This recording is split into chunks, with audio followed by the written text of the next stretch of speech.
Marker. Hey everybody, and welcome back to the Everything Cosplay Show. This week we're going to talk about character arcs. So anyone who's talked anime with me before knows how much I love a good character arc, and it's usually what sells me on whether or not I'm really going to fall in love with a character is if they develop over time. Doesn't necessarily mean it's gonna end up being my favorite anime, but I will at least love the character. But 9 times out of 10, if I love the character and fall in with them, I love the anime. So, we're going to talk about character arcs, who we think has the best one. With that being said, it's going to be a friendly competition. We want to hear what you guys think at the end of this video. Who do you think has the best character arc after we talk about it? So, to start us off with this week's conversation is going to be Zach. Aaron Yeager. Aaron Yeager has the best character arc in all of anime so far, from what I'll tell you why. So, I have a lot of notes written down. You can't see them, but they're there. So I did a lot of research on this so I could get a good idea of what I was getting into. I knew I liked Aaron a lot, but I know there's other people out there that explained him better than I could. So I kind of took from what they said because I agreed with most of it. So here it goes. So in the beginning, you see Aaron, if you watch the show, he watches his mom die by one of the Titans that are attacking his town. And from there, he's dead set on joining the army that's within the town, so he can go and kill every Titan, so they no longer destroy the rest of humanity that he's a part of. In the beginning, Aaron is the thing that he hates the most. Like I said, he wants to terminate all the Titans, but he actually is a Titan. He wants to attack the Titans, but he's the attack Titan. And then from there, he can't control what happens to him, but he can control how he reacts to the world around him. So like I said, he sees all this carnage going on around him. He can't control what is going on, but he can choose how he reacts to it, and he does so by going out and being a part of the fight. As time goes on, he gains more control of his Titan self, but at the same time, he starts to lose a little bit of his human self as well. And throughout the anime and the manga, he starts to become at first I didn't think he was the strongest Titan because he does get beaten by a few of the others, but after some careful consideration, I realized that he is the strongest Titan because he has the attack Titan, which he got from his dad. He has the founding Titan, which he also got from his dad. And then for those who aren't up to speed on the manga, he now has the Warhammer Titan as well. And the Warhammer, it can create weapons out of its body and use it to fight. Oh. Spoiler alert. Spoiler! Oh. Spence has been shook. And so, at the end of season 3, we realize that the world around him is a lot bigger than what he's grown up to be. When he finds out that Titans aren't actually necessarily bad, they're just a certain type of people called the Eldians. Essentially, you can kind of relate to them as a group of people that generate a lot of hate towards them. They get attacked, they get murdered for no reason, and for that being said, they get shipped off to this island away from the mainland to essentially take them away from the mainland because they're the ones that are able to turn into the Titans because of something that happened 2,000 years ago.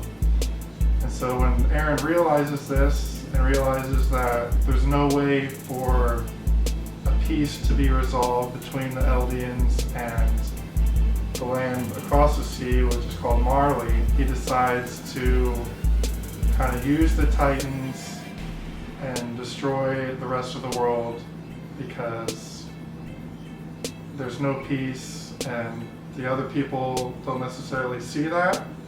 So you see that his friends kind of go against him on that, and he ultimately resides in Marley not to be vengeful and get revenge. But he resides in Marley because he wants to see if there's a speck of hope, that there is some sort of peacefulness that they can find.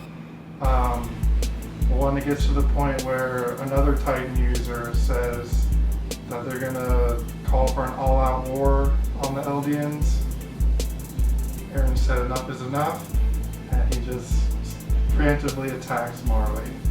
And then from there, he goes back to Paradise, which is where he's from. He unleashes the Titans that are inside the walls, and then he goes, and then he guides them to Marley to start to destroy the world. But that's where it ends up. He just got to Marley, and we don't know where he's going. So you kind of start to see him as the good guy in the beginning. You may be inclined to see him as the villain, but when you understand that he's doing this because peace can't be resolved if his people don't understand that they're still going to be attacked no matter what, he's just going to take matters into his own hands and do things his way. I'll leave it at that. We'll move on to Spence. Spence, on a scale of 1 to 10, how shook are you right now? 27. Wow. Did y'all know that? I didn't know all of that. Just a little bit. Yeah. I haven't seen the show, so. I haven't either, but it is on our list to watch. But that's I'm I'm a lot. excited. That's I'm really excited too. Oh my gosh. Okay.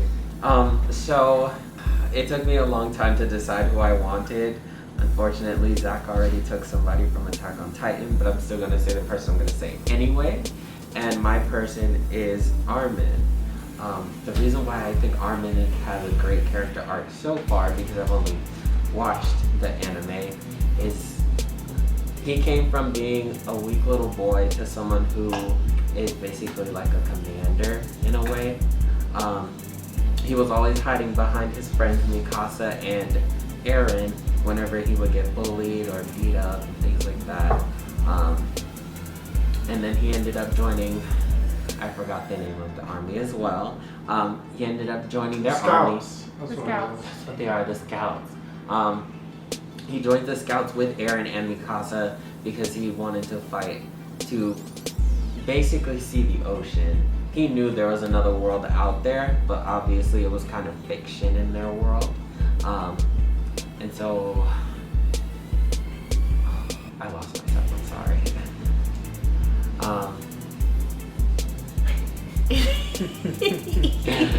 Okay, I'm just gonna skip to this point. I'm sorry. Later in the story, he does help with the Colossal Titan, and at that part where he risked his life for the sake of humanity, I was blown away, and honestly, I did cry at that moment, sadly. I thought he was a goner. I thought he was dead. Literally thought he was dead, and I thought they were going to revive, what is it? Irvin. Irvin. He was powering up. You see where we're standing right now. I was. People are Before gonna somebody put that told me. NASCAR now.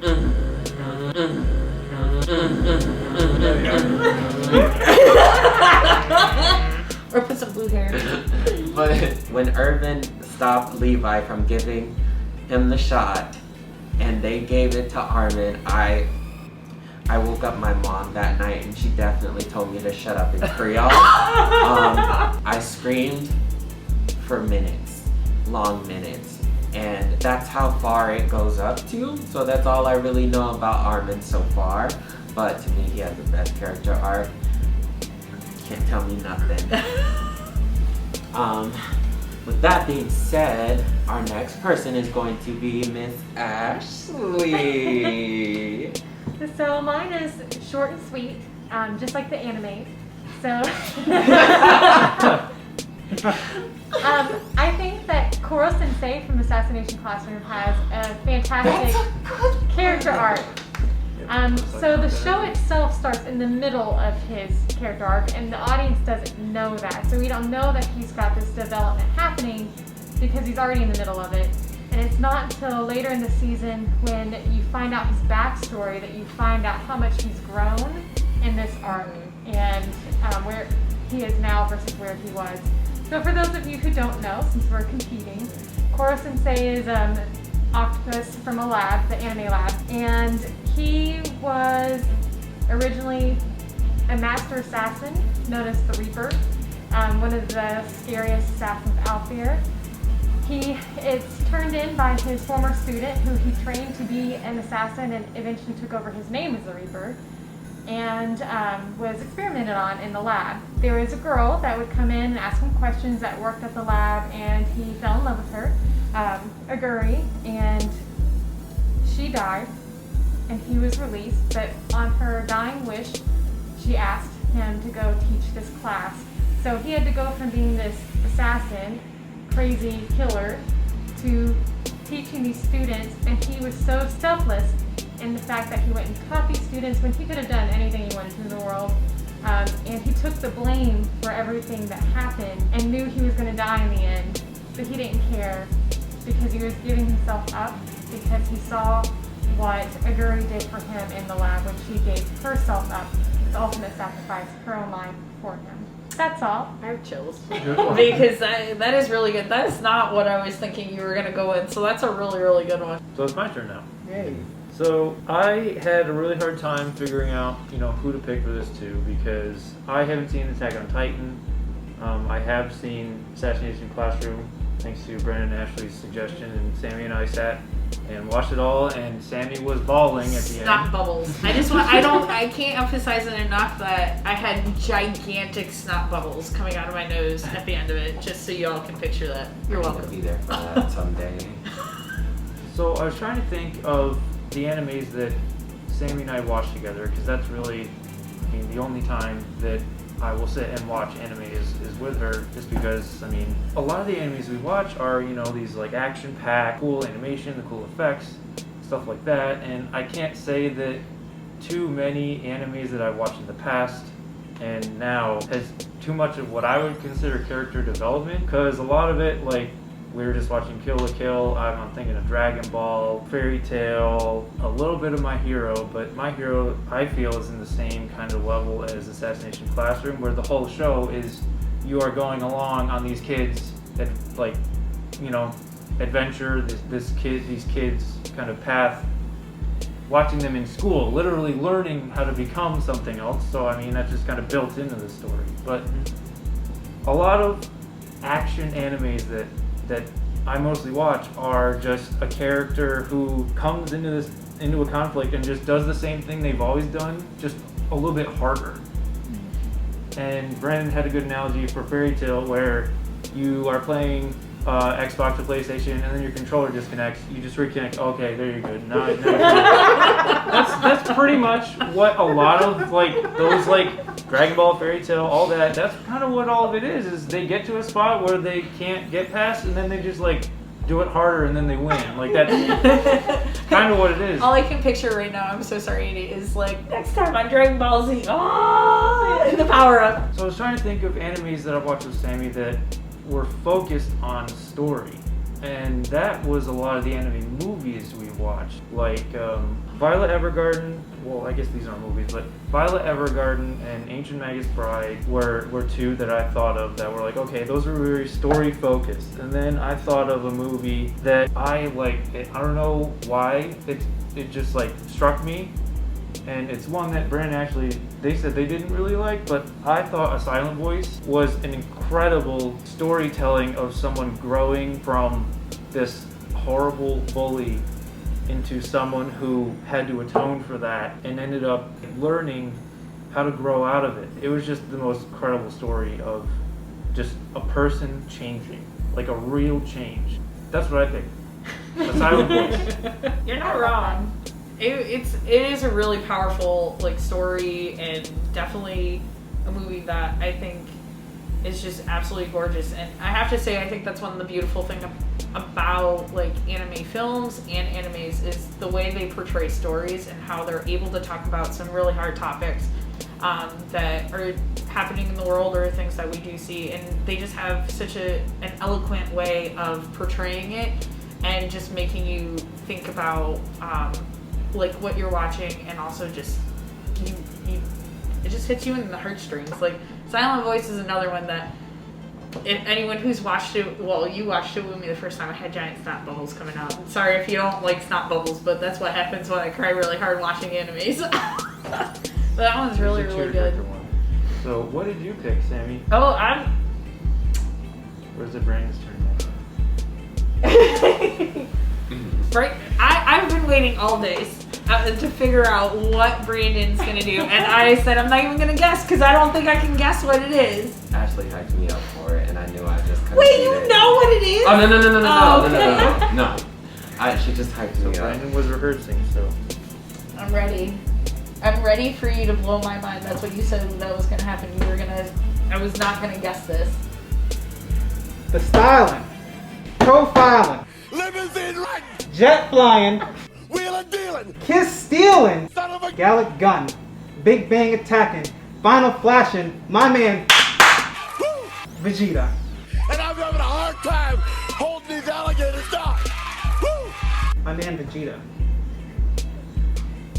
Profiling, jet flying, kiss stealing, wheeling dealing, ba-bang, ba-bang. Alright, Sammy. I don't think I can top that. I mean, you can't. Yeah. But you could try. I can try. Give it a shot. Yeah. So while we were at work today, as I said earlier on in the video, I love a really good character arc, and it's a big reason why I do fall in love, because I think development of a character is so important, and it also kind of just makes you think about like your own self-reflection. That got real deep real fast, but I think it's really cool to see how characters grow, and also inspire others to continue to grow and develop as individuals. So we will get to honorable mentions, and I did mention that y'all thought I was going to do this one, but I'm actually pulling out my trump card, well, Yu-Gi-Oh card, I should say. This is, what is it? My trump card! That's what I had no idea where you were going with this. my trump card. I thought you were actually naming an actual physical card that Yugi had. Yeah, I was like, are you like talking about a Yu-Gi-Oh? No. Have you watched Yu-Gi-Oh? No, this is, I mean, it's not gonna beat the Vegeta thing because that one's really good. But I think Violet Evergarden has one of the best character developments.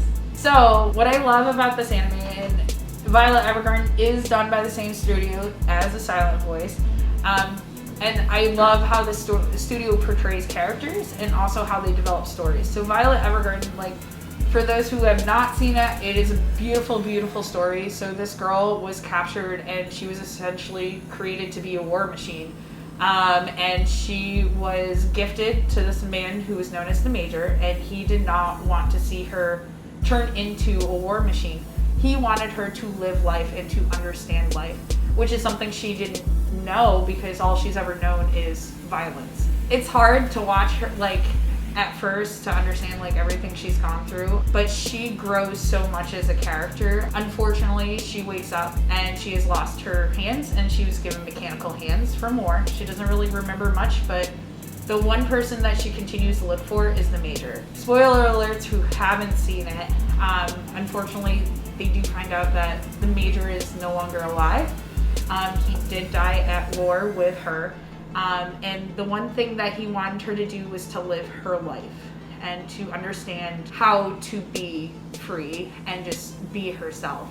And through the journey, she wants to become an auto memories doll, which is essentially like they would be hired to write letters and to express emotions that others cannot express. So what she would do is she would take classes, and she worked for one of the Major's friends who ran an auto memories doll service, and she wanted to understand what the words "I love you" meant. So through the story, you go with her to learn what it is to live life, and it is just such a beautiful story. And where she starts to where she is at the end of the show, it's a complete transformation, and she finally learns, and she's so determined. And I think that's such a wonderful thing that a lot of people can relate to, is that determination to find out who they're meant to be and how to live their life. And I think it's just a great message overall as well. But yeah, I mean, definitely I think she has one of the best like story flows and character arcs. It's another one where I cried a lot. You will find if there's a good character arc and the anime makes me cry, I'm usually it's not Bubbles. I'm pretty sold on anything. But yeah, no, I definitely think that Violet Evergarden has one of the best character arcs. Honorable mention time. I didn't talk about him because of our fellow members who are currently finally watching Naruto. Tachi Uchiha. For those of you who have seen it, you know why, and Endeavor, another father figure. Way to steal Yes. my thunder. We talked about him. Listen, Always stealing my thunder. especially in the mangas, if y'all haven't seen his development, What do I like do now? so good.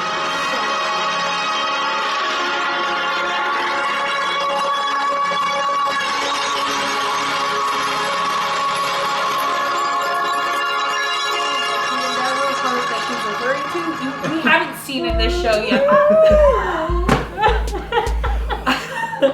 We haven't seen that in the show. It's really in the manga. Like, if you read it, you understand. I can't believe you. She just. I didn't know you were gonna say it. We talked about it together. Now what am I gonna do?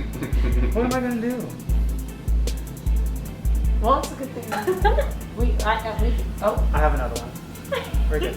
Okay. You can continue. Okay. I'm sorry for interrupting. You're fine. Oh. I'm trying to think of one too. I'll go next.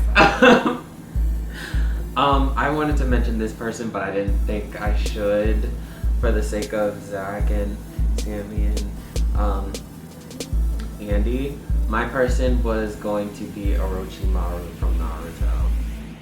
Oh yeah. Yeah. Yeah. I Yeah. don't think we made it. No. So I thought of one, and it's from an anime that one of the only animes that I've been watching by myself, and I need to get back into it and finish it, but Aaron and Nakari from Food Wars.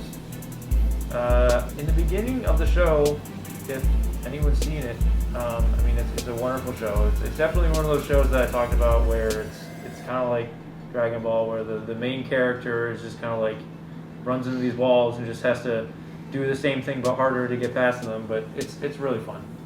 But Erina is, she's really mean and a bitch to Soma in the beginning, and just doesn't want him to succeed at all, just because he comes from a diner, basically, and she comes from this like really prestigious like restaurant family. It's just like this family that owns, they like run the school, they have this like restaurant empire, all this stuff. And she's supposedly the god tongue, and like she just has these abilities that no one else has. And someone comes in and kind of just naturally has these gifts because of his father, who, you know, if you watch the show, you'll find out later why that is. But Erina is continuously just against Soma and just hates him for, you know, reasons that you find out later, but eventually she sees when she's with Soma and his house that he lives in on campus that there's so much more to life than being this just robot and continuing her father's path that he set out for her, and sees that she is her own person and can do what she wants, and kind of turns around to help Soma and his roommates. And it's just, so far, I still need to continue the show. I don't know if something else changes again, but so far that's the, you know, biggest change that I can think of off the top of my head. Aaron and Acker from Food Wars. So I have a couple that I've been thinking out about while they've all been talking. First one, Bakugo from My Hero Academia. You guys already know why. Naruto, just as in general, Believe it. from how he was as a little kid to where he is now in my current state of Shippuden, just day and night when it comes to attitude and overall strength. And then I gotta include my main man, Shikamaru. Yes. Oh, yes. Too many Just, characters on this show. They're all gonna need a flow chart. Shikamaru, he's gone from not really being lazy and not taking things too seriously, but his intelligence is off the charts. And I just recently finished the arc where he was fighting one of the Akatsuki members, and the thing he does with the blood and his shadow, insane. Good scene. Good scene. Good scene. And then my last character has to be Konohamaru, because have you seen his progress on his sexy jutsu? That's all. That's all. What's your honorable mention? You ready? Yeah. You ready? Pikachu. Pikachu. Listen, Yes! listen, when Ash first got Pikachu, he was a little true. bitch. Okay? He was. He was. He was a little He dick. wouldn't listen. He didn't wouldn't- have the badges. Exactly. He didn't have the badges. Exactly. And he was a little chunky monkey too. Now look at him, a whole icon for Pokemon. I have one more. I have one more person that I'm gonna say. Okay. I'm doing it. Since you did it. Fine, do it. Yeah? Yeah. I mean, she didn't say it. Shigaraki.